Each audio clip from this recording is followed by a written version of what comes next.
Hello friends, Kathiawadi કિચનમાં તમારું સ્વાગત છે। તો આજે બનાવીશું આપણે ચણા દાળનો પુલાવ। તો જો તમે આ રીતે કુકરમાં ચણા દાળનો પુલાવ બનાવશો તો પુલાવ છે તે ટેસ્ટી બનશે, છૂટો છૂટો બનશે, નવી રીતે નવા ટેસ્ટમાં પુલાવ છે તે સહેલી રીતે બની પણ રેગ્યુલર પુલાવની જગ્યાએ ચણા દાળનો પુલાવ બનાવવા માટે સૌપ્રથમ ઇન્ગ્રીડિયન્ટ્સ જોઈ લેશું। તો રસોડામાં તમારી પાસે ઇન્ગ્રીડિયન્ટ્સ હશે તેમાંથી જ પુલાવ છે તે સહેલી રીતે બની જશે। તો પુલાવ બનાવવા માટે એક વાટકી રાઈસ લેવાના છે, 1 ટેબલ સ્પૂન સૂકું લસણ અને એક આદુનો ટુકડો લીધો છે તો તેને પહેલાં જ ખાંડીને રાખી દીધા છે। તો પુલાવ બની જાય તો ઉપરથી નાખવા માટે લીલા ધાણા લીધા છે, તો લીલા ધાણાને ધોઈ કોરા કપડાથી લૂછી અને ધાણાને આ રીતે ઝીણા કટ કરી લેવાના છે। તો મીડિયમ સાઇઝની 2 ડુંગળી લીધી છે, તો ડુંગળીને પણ આ ઝીણી કટ કરી લેવાની છે। મીડિયમ સાઇઝનું ટમેટું લીધું છે, તો ટમેટાને પણ નાના ટુકડામાં કટ કરી લેવાનું છે।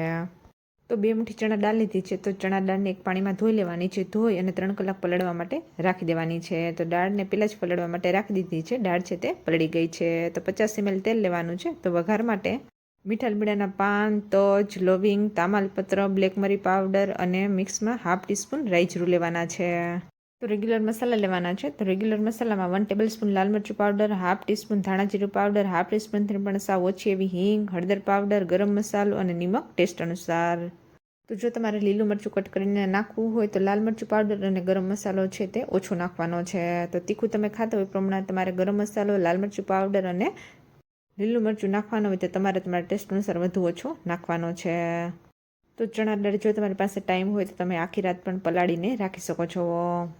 તો પુલાવ બનાવવા માટે ઇન્ગ્રીડિયન્ટ્સ તૈયાર છે, થોડી વાર માટે સાઈડમાં રાખી દેવાના છે। તો એક બાઉલ લેવાનું છે, તો બાઉલમાં જે પુલાવ બનાવવા માટે રાઈસ રાખ્યા બાઉલમાં રાઈસ નાખવાના છે। તો બાસમતી રાઈસનો ઉપયોગ કરીએ છીએ અને જો તમારી પાસે બાસમતી રાઈસની જગ્યાએ તમારી પાસે જે રાઈસ અવેલેબલ હોય તે રાઈસમાંથી તમે પુલાવ ઇઝીલી બનાવી શકો છો।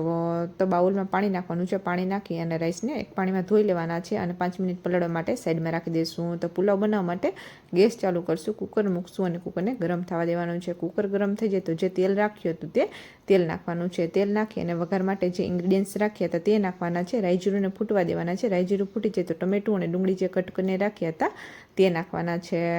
તો ચણા દાળ રાખી હતી તેમાંથી પહેલાં જ પાણી કાઢીને રાખી દીધું હતું। દાળ નાખવાની છે અને દાળને આ રીતે મિક્સ કરી દેવાની છે। મિક્સ કરી અને રેગ્યુલર મસાલા રાખ્યા હતા તે મસાલા નાખવાના છે। તો મસાલામાં નિમકનો ઉપયોગ તમારા ટેસ્ટ અનુસાર વધુ ઓછો કરવાનો છે। તો લાલ મરચું પાવડર તમે જેટલું તીખું ખાતો એ પ્રમાણે તમારે વધુ ઓછું નાખવાનું છે।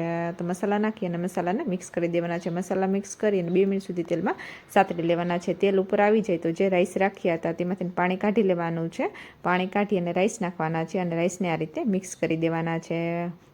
તો રાઈસ મિક્સ કરી અને 2 વાટકી પાણી નાખવાનું છે। જે વાટકી ભરી અને તમે રાઈસ લીધા તે 2 વાટકી ભરી અને પાણી નાખવાનું છે અને પાણીને મિક્સ કરી દેવાનું છે। તો જે આદુ લસણ ખાંડીને રાખ્યા હતા તે આદુ લસણ નાખવાના છે અને જો તમારી રેડીમેડ આદુ લસણની પેસ્ટ અવેલેબલ હોય તો તે પણ તમે નાખી શકો છો। તો આદુ લસણને મિક્સ કરી દેવાના છે અને પાણીને ગરમ થવા દેવાનું છે અને ગેસની ફ્લેમને મીડિયમ કરી દેવાની છે। તો પાણી ગરમ થઈ જાય તો કુકરને ઢાંકી અને 4 વિસલ થવા દેવાની છે। 4 વિસલમાં પુલાવ છે તે બની જશે। તો પુલાવમાં પાણી વધી ન જાય તેનું તમારે ખાસ ધ્યાન રાખવાનું છે। પુલાવમાં પાણી વધી જશે તો પુલાવની જગ્યાએ ખીચડી બની જશે।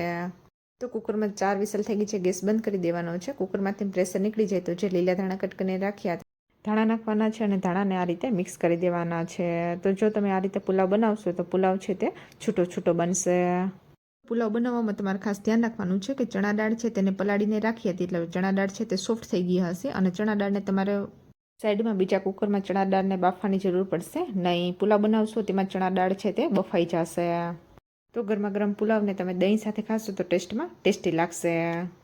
તો જો તમને આ રેસીપી સારી લાગી હોય, ચેનલમાં નવા હો અને ચેનલને સબસ્ક્રાઈબ ના કરી હોય તો ચેનલને લાઇક કરજો, શેર કરજો, કોમેન્ટ કરજો। નવી જ નવી રેસીપી જોવા માટે ચેનલને સબસ્ક્રાઈબ કરજો। સબસ્ક્રાઈબ કરવાનું ભૂલતા નહીં। ચેનલમાં નવા હો અને બેલ આઇકન બટનને પ્રેસ ના કર્યું હોય તો બેલ આઇકન બટનને પણ પ્રેસ કરી દેજો। રેસીપી સારી લાગી હોય તો રેસીપીને ફ્રેન્ડ સાથે શેર કરતા રહેજો। Thank you. મળીએ આપણે નેક્સ્ટ રેસીપી સાથે।